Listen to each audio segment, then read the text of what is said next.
All right. Okay, so we'll leave that. What about the next point, Scott? Do you want to move to the next point? Yeah, the next point was in the third minute too. He said that the direct sales products are great, but MLM products are rotten. And I don't think they're that much different. In fact, if you ask Advocare, they went from an MLM to a direct selling model. I don't think they changed their products. I don't know what he's getting at when he says that direct sales products are significantly better than MLM products. I don't think they're that much different. Okay. So in your opinion, there's no difference. My take on that Well, would he didn't give any examples either. He okay. just made a statement. It's unsupported statement. Well, he didn't really have. I guess that so he would have had a time period. He couldn't speak for 3 hours. He had to sort of give a 20-minute speech. So he couldn't give 10 he didn't have the Well, time he to could have give given one quick. detailed. He could have given one quick example, and he didn't even do that. But giving one example wouldn't have really proved anything anyway. Proving that one has a bad product or a good product doesn't really prove. I think the point that he was trying to make was the fact that if you're direct selling to the general public, if I'm going in the old days, if I was going door to door to sell a product, that would have to be a product that was competitively priced or priced better than the other products, and it would have to be of a certain standard for me to be able to sell that once and then again and again and again. MLM don't have to have good products or competitively priced products because people aren't buying the products because of the quality of the product. Now, I'll use my dad as an example. He doesn't buy the Amway energy drinks because he likes energy drinks. Before he joined Amway, he literally had never ever drank an energy drink in his entire life. He is buying them to get PV so he can qualify to stay at the level he's at and to try and advance to the next level. So that's the reason why in MLM, the importance of having a high quality product or a product that is competitively priced is not as important as what it would be in traditional direct sales where you're not selling to yourself or not selling to your friends and family. That's the reason why the products you could argue are better in direct selling as opposed to MLM because there's no incentive to make the products of a really high standard in the MLM because people are going to buy them anyway. My dad's going to buy the MLM products whether they're good or whether they're bad, whether they're expensive or whether they're cheap. That's my take on it. What do you want to move to the next point or talk that some more? Well, I mean, Marco's point was that the products are bad. Yep. MLM products are bad. He didn't say anything about price. And I mean, Peter, the guy I do the show with every week, Yeah. he sold what even he calls overpriced vacuum cleaners for a living, and a very good living, by the way, Yep. because he was able to, turn on the sales charm and convince people that this vacuum is worth the extra money. So it's not necessarily that the direct sales companies' products are cheaper. They just put emphasis on retail selling because that's the only way you can make money in a direct selling company Yep. versus an MLM where you can just encourage your downline to buy the products so that they can also become rich in the future by sponsoring other people. Yeah. So I hear what I you're don't saying. think there's much of a connection there. Yeah, I'll make a further point too. I think one of the reasons Peter talks about the fact that he made a really good living selling vacuums that were overpriced. I think that sort of attitude, mentality, and the fact that the vacuums were being sold that were overpriced door to door, that's the reason why people don't want to buy off door to door salespeople. Because everybody now knows that if someone comes to your door, you're probably not going to get the best possible product. You're probably not going to get value for money. You're a lot better off to get on your computer and if you want a vacuum, you do your own research and then you go to the shop that's got the best possible price for that vacuum that you've researched. And that's one of the reasons why I think direct selling like that is dead. But that's just my opinion. But yeah, if you're happy to move to the next point, I'm happy to, or you can continue on Yeah, with this point. no, we can move on. This is also during the third minute. He said that there's no support to find prospects, but there is. That's what the upline spends a lot of time and effort on, is helping you with what they call your warm market, people you know, and also the cold market, which is people you don't know. Yep. But he said there's no support for that, but there is, and it's just wrong. Okay, I think he meant no support coming from the company, so the Amway Corporation, in the case of Amway. But yeah, you might make it. That's actually a reasonable point that there probably is support from the person that sponsored you, but I would argue that there's nothing coming from the corporation. Would you agree that there's no support unless it's paid for that's coming from the Amway Corporation?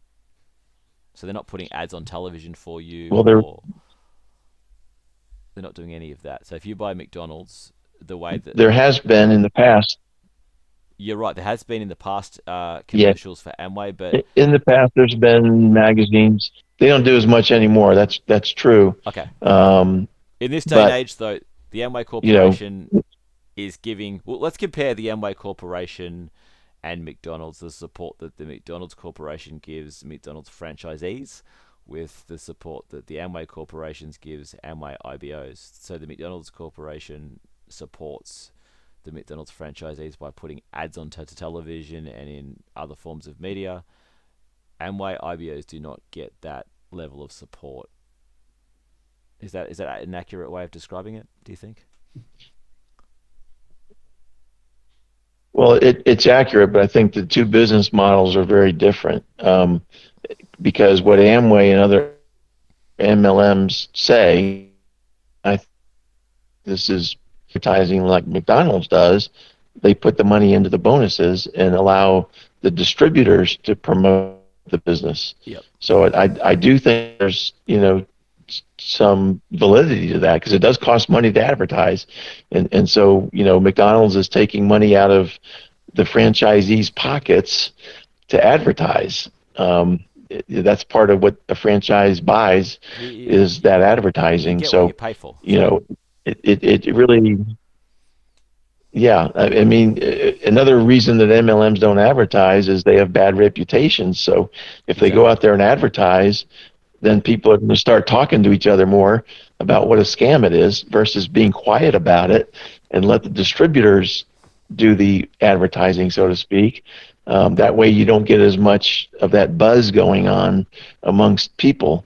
So it's, in a way, it's kind of smart to, like you said earlier, Amway doesn't go on social media. That's smart because if they did, they would get beat up, Yep. verbally. So Oh, it's, so I'm sort of changing topic a bit here, but the business about Amway advertising. Amway advertise when they enter a new market. So when they entered India and China, they advertised heavily. They don't advertise in markets they've had for long periods of time. And when they do advertise in markets they've been in for a long time, it's under another name. So they advertised under Quickstar because no one knew what it was. And here in Australia, they used to advertise under A2K.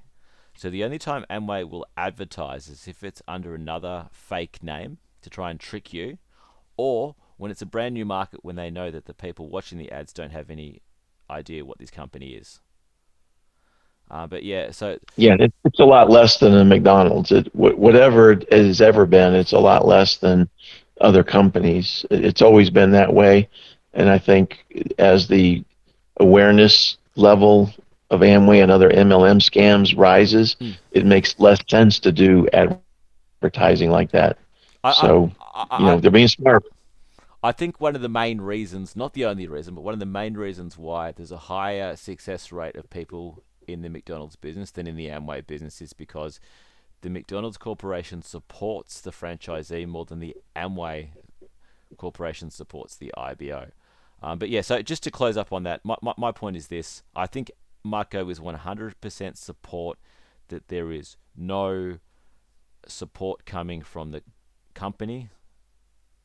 But I also see your point that there's why there isn't support coming from the company. There is support coming from the sponsor. But some, I mean, that's going to differ from case to case. Some may support you very well. Some may support you not at all. So everyone who's bought so buying that starter pack and that sign up fee, it doesn't guarantee any support at all because you might have sponsors that don't support you. Whereas when you buy a McDonald's franchise, you're guaranteed a level of support. In Amway, there is no guaranteed level of support when you pay the money for the starter kit. If you're happy with that, I'm happy to move on to the next one, or you can continue on with that point. Yeah, I would say there is some support from Amway because anyone can call the customer service number. Now, the upline discourages that because they don't want their downline to learn more facts than they want them to know. Yep. But there is support available, Okay. but it's being turned off basically by the upline. So, you can argue different aspects of it. Um, but yeah, I'm fine with that one. All right. So Um, next point. so he also made the point that there's no protection. This is the third minute still. Yep. There's no protection for keeping retail customers, and there's no protection outside of MLM for keeping retail customers either. Everyone's free to buy whatever they want. If they want to change the company they buy a product from, they're free to do that. There's no protection outside of MLM, just like there's no protection inside of MLM. So again, it was a nonsense statement. Okay. My take on that is he's talking protection. I would consider protection to be if you buy McDonald's, you've got a protected area. You've got a protected area. Nobody can have another McDonald's in that protected area. In Amway, there is no protection. The person who lives next door to you could literally start up an Amway franchise or IBO ship or whatever you want to call it next door. You could literally have your house and then two houses either side of you, both with Amway businesses. That doesn't happen with businesses like McDonald's. And I actually saw someone talking about, he was like a franchise expert, and he says the most important thing to research before you buy a franchise is to figure out how much protected territory you have. And if it's none, that's a really, doesn't matter how cheap the franchise is, if there's no protected territory, that's a bad franchise. Don't touch it. So that's what Yeah, but again, that's apples and oranges though, because a brick and mortar franchise has a fixed location, and so you do have to have protection in your local geographic area because no one's going to drive 5 miles to go to McDonald's, right? It has to be nearby Yep. to go there. In most cases, there's always exceptions to everything, but in most cases, you go to a fast food place because it's Yep. convenient located and all that. Whereas with an MLM, yeah, you could be surrounded by other distributors in your neighborhood, but somebody across town, somebody in a different state, somebody in a different country. There's no brick and mortar protection required for an MLM because you're free to go anywhere else. Just like they're free to be next door to you, you're free to go across the state or the country or the world and find somebody else. So to me, the same geographic protection idea just doesn't Yeah, apply look, to MLM. I think it does. Though, I live in a state where there's about 6 million people. If there's 1,000 Amway IBOs, it would be easier for me to become an Amway IBO than if there was 2 million people doing it. So I think protected territory is very, very important. But yeah, we disagree on that. Are you happy with that point, or do you want to continue? Well, the point is it's nowhere near saturation, and so that concern is so minimal, it's laughable. Yeah, The I MLMs would disagree. have to become much larger for that to be an issue. I think in Australia there's about 100,000 Amway IBOs. I think that's saturated. To compare that with Subway, there's only 30,000 Subway franchises on the planet. So think about this: there's far more Amway IBOs in Australia than what there is Subway franchises on the planet. Now there is more demand for Subway's product than the Amway product. So yeah, my view is Amway in Australia is absolutely saturated. 100,000 people is far too many to be running that same exact business. But maybe I'm wrong.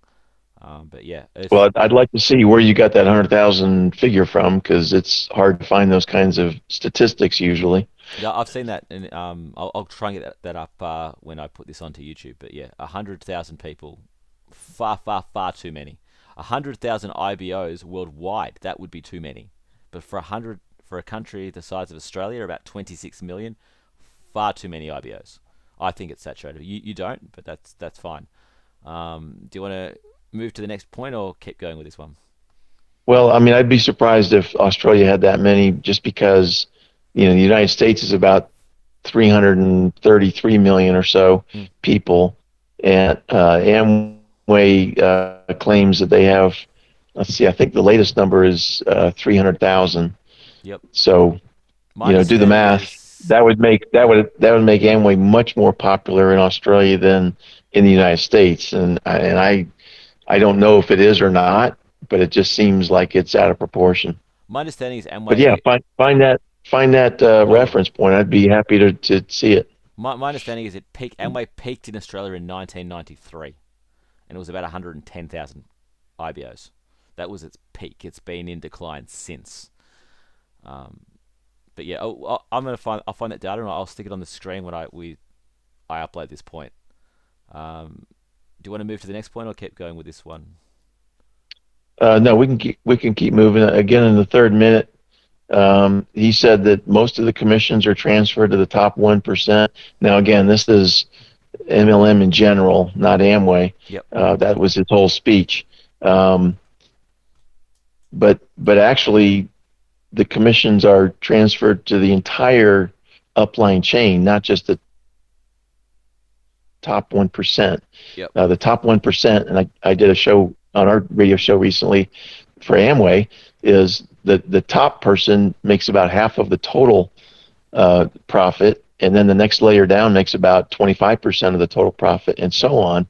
Now, when you factor in the tool scam, then yes, then all of the commissions are transferred to the top 1% and then some. Because when you're losing money in Amway because of the tool scam, then you're taking money out of your pocket from your job and putting it in also. So I agree with that statement for Amway Mm. because of the tool scam. But if you're just looking at the Amway pay plan, absolutely no. It's not true that most of the commissions are transferred to the top 1%. It's only 50%. Now, 50% is a lot, but Yep. that's the marketing plan. Okay. That's how it's designed. I agree with Marco. I think 50% is way too much. If a person joins the Amway business and they sell an overpriced, we just as an example, the toothpaste, the most nonsensically overpriced product you'll ever see is the Amway toothpaste. It's really hard to sell that. If a new person joins and does that extremely hard task of selling that toothpaste, it is completely and utterly unfair that 50% of that is going to the top 1%. So I agree with Marco. Far too much money is going to the top 1% in that example. Yeah, I'm happy. That's all I want to say about that. But you can continue. So Or would you say a 50% is most of the commissions? I think that the margin on Amway product like toothpaste is absolutely astronomical. It is pretty much all profit. So they could give the person who sells that toothpaste, because of the high margin of that product, far more than 3%. It's obscene that the person's only getting 3%, but I think it's also equally obscene that the top 1% is getting 50% of that, when the person that's done the incredibly hard task of selling that toothpaste is only getting 3.